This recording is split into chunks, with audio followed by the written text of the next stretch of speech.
Dear student, welcome to online classes in एचडीएसबी।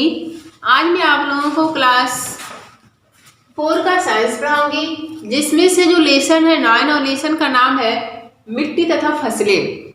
ठीक है, lesson का क्या नाम है? मिट्टी तथा फसलें। ठीक है, तो जैसे कि मैंने आप लोगों को मिट्टी के बारे में बताया था, उसके कितने प्रकार की होती हैं, कौन सी परतें होती हैं, मैंने आप लोगों को बता दिया है। आज का जो हमारा टॉपिक है वह है मिट्टी में जीवन। ठीक है, क्या हमारा टॉपिक है? टॉपिक है हमारा मिट्टी में जीवन।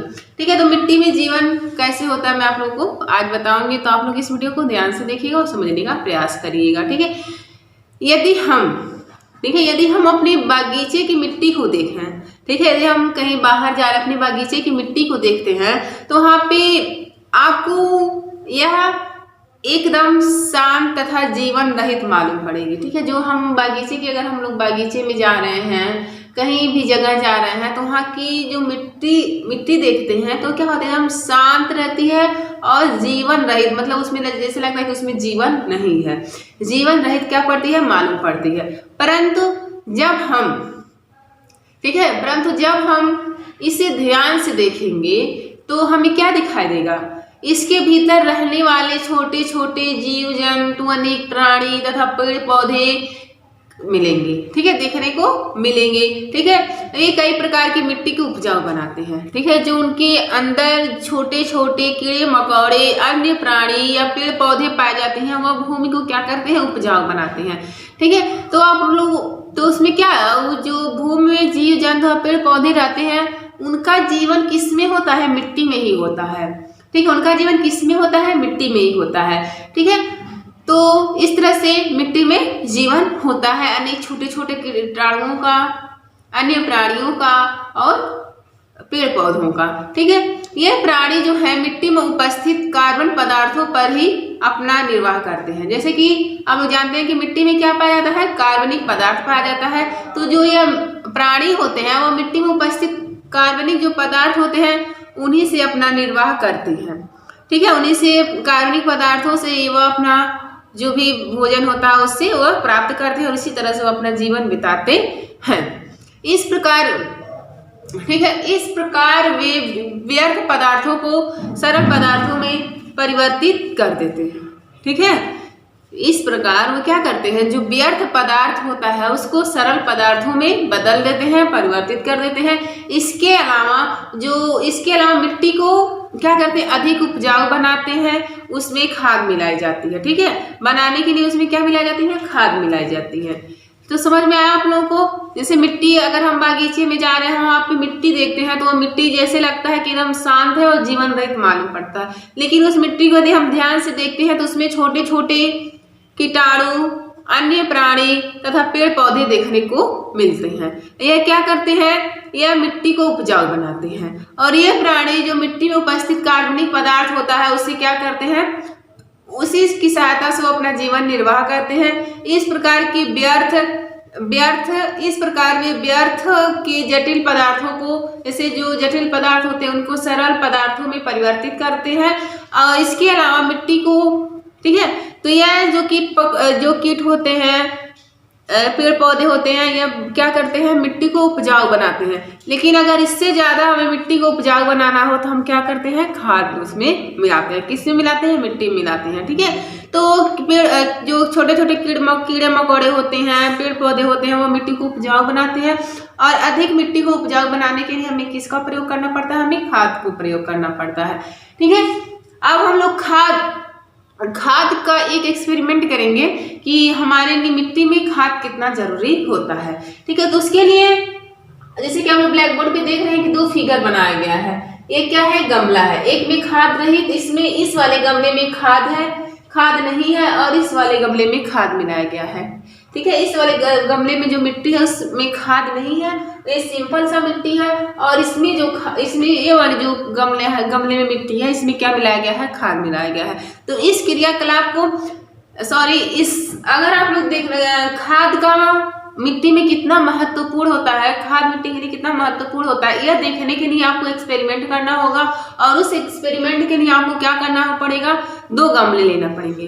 ठीक है, आप लोग क्या करेंगे, उसमें 2 गमले ले लेंगे और क्या करेंगे, उसमें थोड़ी मिट्टी लेकर 2 बराबर भागों में उसको क्या करेंगे, बांट देंगे। जैसे कि हम 2 गमले लेंगे, इसमें बराबर मिट्टी डाल देंगे। एक गमले में हम क्या करेंगे, खाद डाल देंगे, और एक गमले में हम लोग क्या करेंगे, खाद नहीं डालेंगे। ठीक है, एक गमले में हम लोग क्या करेंगे, खाद, गोबर की कुछ खाद क्या करेंगे, इसमें मिला देंगे।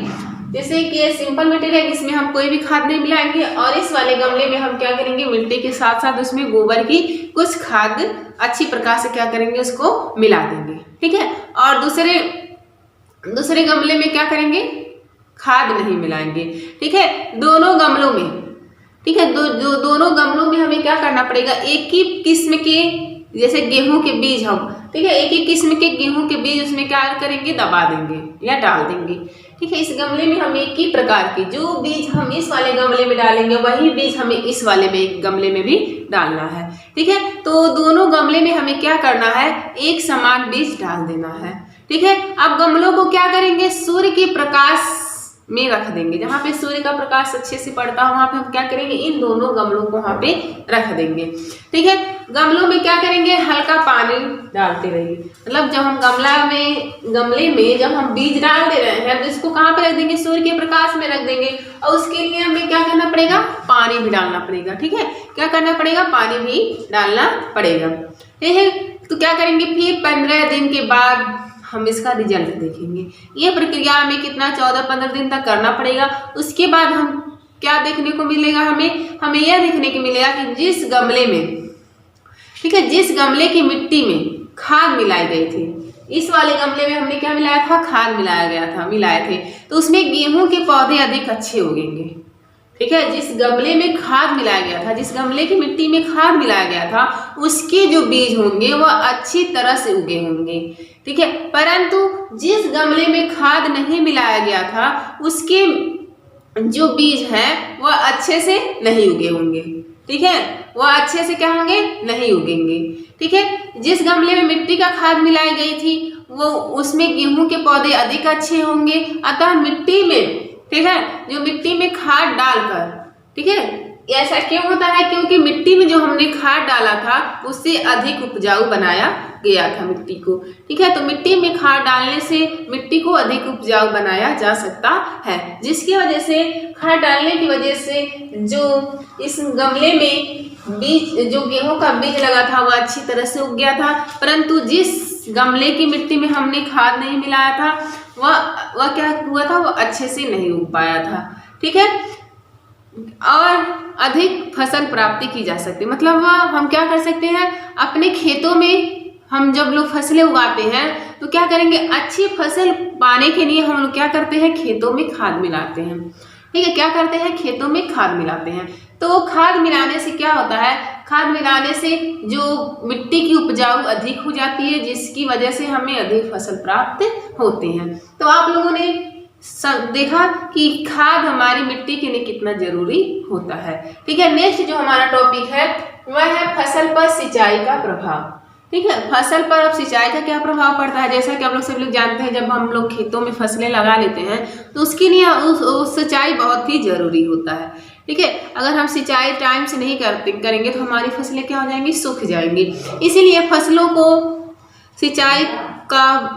के लिए सिंचाई बहुत ही महत्वपूर्ण है। इसका प्रभाव क्या पड़ता है, सैकड़ों वर्षों में, ठीक है, सैकड़ों वर्षों से खेती के कारण, ठीक है, सैकड़ों वर्षों से, जैसे खेती तो आजकल नहीं हो रही, खेती बहुत समय तक सैकड़ों वर्षों से होती आ रही है। ठीक है, तो वही कह रहा है कि सैकड़ों वर्षों से खेती होने के कारण जो मृदा की प्राकृतिक उर्वरता घटती जा रही है। ठीक है, जो सैकड़ों वर्ष पहले, जैसे कि जो खेती हम लोग करते हैं, वह 1-2 महीने या साल भर से नहीं होती है, वह सैकड़ों वर्ष से प्रक्रिया होती आ रही है, जिसकी वजह से जो खेतों की प्राकृतिक उर्वरता होती है वह क्या हो जा रही है, कम घटती जा रही है। ठीक है, क्या हो जा रही है, घटती हो जा रही है। इसलिए खेती का पैदावार बढ़ाने के लिए कृषि उपकरणों एवं सिंचाई के साधनों के महत्वपूर्ण योगदान है। ठीक है, जैसे कि जो काफी वर्षों से, सैकड़ों वर्षों से खेती की प्रक्रिया होने के कारण जो उसकी उर्वरा शक्ति होती है, वो जो प्राकृतिक उर्वरता शक्ति जो है वो घटती जा रही है। इसलिए खेती को पैदावार खेती की पैदावार बढ़ाने के लिए, अधिक फसल हो, अधिक पैदावार हो, उसको बढ़ाने के लिए कृषि उपकरणों एवं सिंचाई की क्या होती है, सिंचाई के साधन का महत्वपूर्ण योगदान होता है। ठीक है, इस योगदान को निम्न क्रियाकलापों द्वारा आसानी से समझा जा सकता है। ठीक है, जो यह योगदान है, इस योगदान को हम लोग एक एक्सपेरिमेंट द्वारा समझेंगे। ठीक है, तो आप लोगों ने समझा कि फसल पर सिंचाई का प्रभाव क्या पड़ता है। ठीक है, इसके लिए मैं आप लोग एक एक्सपेरिमेंट हम करेंगे, जो कि आप लोग ध्यान से देखिएगा। ठीक है, तो फसल पे सिंचाई का क्या प्रभाव पड़ता है आप लोगों ने जाना।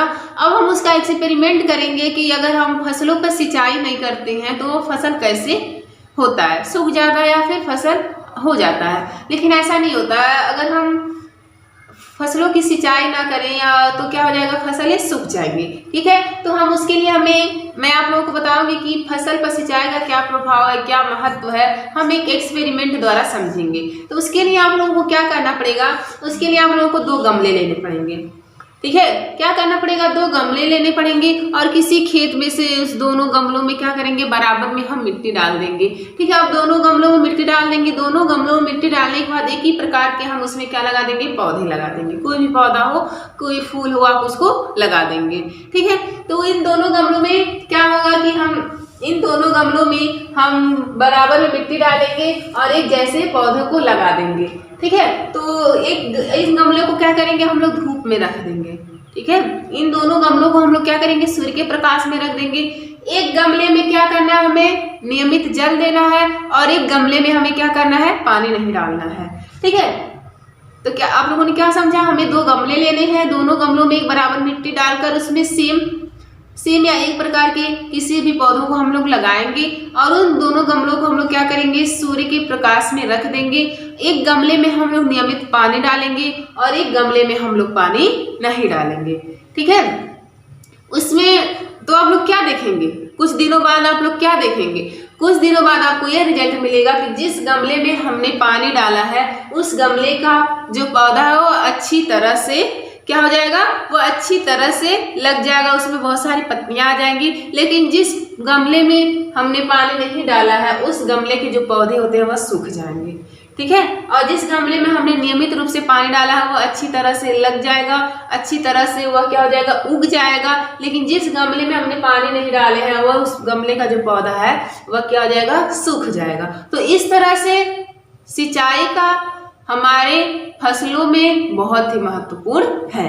ठीक है, यदि हम सिंचाई नहीं करते हैं तो फसलें या पेड़ पौधे जो भी है वह सूख जाएंगे। यदि हम टाइम से सिंचाई करते हैं तो हमें अधिक पैदावार मिलेगा। ठीक है, तो आप लोगों ने समझा कि हमारे खेतों के लिए, हमारे फसलों के लिए जल कितना महत्वपूर्ण है। ठीक है, इसलिए हमें अपनी अच्छी पैदावार के लिए, अपने खेतों को उपजाऊ बढ़ाने के लिए उसमें खाद और टाइम से हमें सिंचाई करना चाहिए। अगर हम ऐसा करते हैं तो हमें अधिक फसलों का फायदा होगा और हमारे फसल भी अच्छे होंगे। आई होप ये वीडियो आप लोगों को समझ में आ गया होगा। Thank you.